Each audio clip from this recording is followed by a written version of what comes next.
ঘন জঙ্গলের পাশে ছোট একটা গ্রাম। গ্রামের ধারে একটা পুরনো বটগাছ। সেই গাছেই থাকত একটা বানর পরিবার।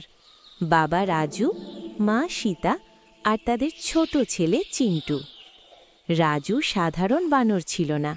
প্রতিদিন ভোরে সে গ্রামে যেত, মানুষের ফেলে দেওয়া ফল সবজি কুড়িয়ে আনত। কখনো কখনো রেল স্টেশন পর্যন্ত চলে যেত, শুধু নিজের পরিবারের পেট ভরানোর জন্য। সীতা সারা দিন চিন্টুকে আগলে রাখত। চিন্টু এখনো খুব ছোট। গাড়ির আওয়াজ, কুকুরের ঘেউ ঘেউ, মানুষের চিৎকারে সে ভয় পেত।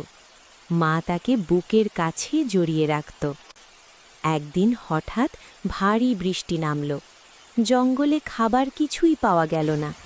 বাধ্য হয়ে রাজু শহরের দিকে গেল।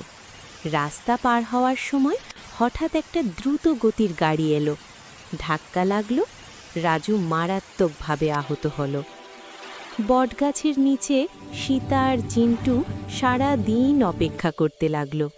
সূর্য ডুবে গেল, কিন্তু রাজু ফিরল না। রাতের অন্ধকারে সীতা চিন্টুকে বুকে জড়িয়ে চোখের জল ফেলল। চিন্টু বারবার বাবার নাম ধরে ডাকতে লাগল। পরের দিন ভোরে কয়েকজন গ্রামের মানুষ আহত রাজুকে দেখতে পেল। তারা তাকে পানি দিল, ক্ষত বেঁধে দিল।